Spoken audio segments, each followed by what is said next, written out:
भगवान शिव और वासुकी नाग की महागाथा। शिव भक्ति, त्याग और अमरत्व की दिव्य कथा। प्रस्तावना। जब एक नाग बना शिव का आभूषण। सृष्टि के आरंभ से ही देवताओं, ऋषियों और दिव्य शक्तियों के बीच अनेक रहस्य छिपे हुए हैं। उन रहस्यों में एक अद्भुत रहस्य है भगवान शिव के गले में विराजमान वासुकी नाग का रहस्य। क्यों एक भयानक और विषैला नाग स्वयं भगवान शिव का आभूषण बना? क्यों वो सदा शिव के गले में लिपटा रहता है? और कैसे एक नाग को देवताओं के बीच इतना महान स्थान मिला?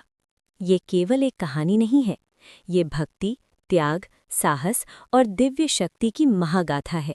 अध्याय 1। नागलोक का महान राजा। बहुत प्राचीन समय की बात है। पाताल लोक में एक अद्भुत राज्य था, नागलोक। ये वो स्थान था जहाँ असंख्य नाग रहते थे। उन नागों के राजा थे वासुकी। वासुकी अत्यंत शक्तिशाली, बुद्धिमान और धर्मपरायण नाग थे। उनके शरीर पर चमकदार मणि थी जो अंधकार में भी प्रकाश फैलाती थी। नागलोक के लोग उनका बहुत सम्मान करते थे। वासुकी के भाई भी प्रसिद्ध थे, शेषनाग, तक्षक और करकोटक।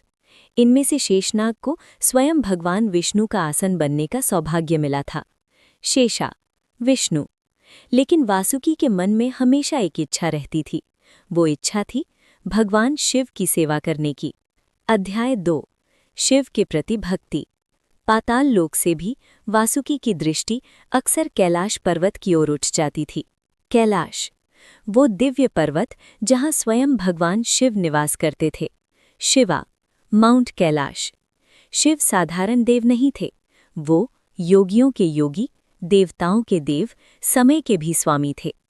वासुकी को शिव के प्रति अद्भुत प्रेम था। एक दिन उसने अपने भाइयों से कहा, मेरी सबसे बड़ी इच्छा है कि मैं भगवान शिव की सेवा कर सकूं। नागों ने कहा, यह बहुत कठिन है। कैलाश तक पहुंचना और शिव का दर्शन करना आसान नहीं। लेकिन वासुकी ने निश्चय कर लिया था। अध्याय 3। वासुकी की कठोर तपस्या। वासुकी ने पाताल लोक छोड़ दिया। वो हिमालय की ओर चल पड़ा। हजारों वर्षों तक उसने कठोर तपस्या की। वो भोजन छोड़ चुका था, नींद छोड़ चुका था, केवल शिव का नाम जपता था। उसके मुख से लगातार एक ही मंत्र निकलता था, ओम नमः शिवाय। हजारों वर्ष बीत गए। देवताओं ने उसकी तपस्या देखी, ऋषियों ने उसकी भक्ति देखी। अंततः एक दिन कैलाश पर्वत पर तेज प्रकाश प्रकट हुआ और उस प्रकाश से प्रकट हुए महादेव। अध्याय 4। भगवान शिव का दर्शन। भगवान शिव वासुकी के सामने प्रकट हुए। उनकी जटाओं से गंगा बह रही थी। उनकी आंखों में ब्रह्मांड की शक्ति थी। गंगा। वासुकी तुरंत उनके चरणों में गिर पड़ा। उसकी आंखों से आंसू बहने लगे। प्रभु, मुझे आपकी सेवा करनी है। शिव मुस्कुराए। उन्होंने कहा, वासुकी, तुम्हारी भक्ति ने मुझे प्रसन्न कर दिया है। फिर उन्होंने पूछा, तुम क्या चाहते हो? वासुकी ने उत्तर दिया, प्रभु, मैं हमेशा आपके पास रहना चाहता हूँ। अध्याय 5। भगवान शिव का वरदान। भगवान शिव ने वासुकी की ओर देखा। उनकी तीसरी आंख से दिव्य प्रकाश निकला। फिर उन्होंने कहा, वासुकी, आज से तुम केवल नागराज नहीं रहोगे, तुम मेरे गले का आभूषण बनोगे। ये सुनकर वासुकी की खुशी का ठिकाना नहीं रहा। उस दिन से वासुकी भगवान शिव के गले में लिपट गया और वो बन गया शिव का दिव्य नाग। अध्याय 6। समुद्र मंथन का महान कार्य। कुछ समय बाद एक बड़ी घटना हुई। देवता और असुर अमृत प्राप्त करना चाहते थे। इसके लिए उन्होंने समुद्र मंथन करने का निर्णय लिया। समुद्र मंथन। मंथन के लिए 2 चीज़ों की आवश्यकता थी, मंदराचल पर्वत और एक विशाल रस्सी। देवताओं ने वासुकी से सहायता मांगी।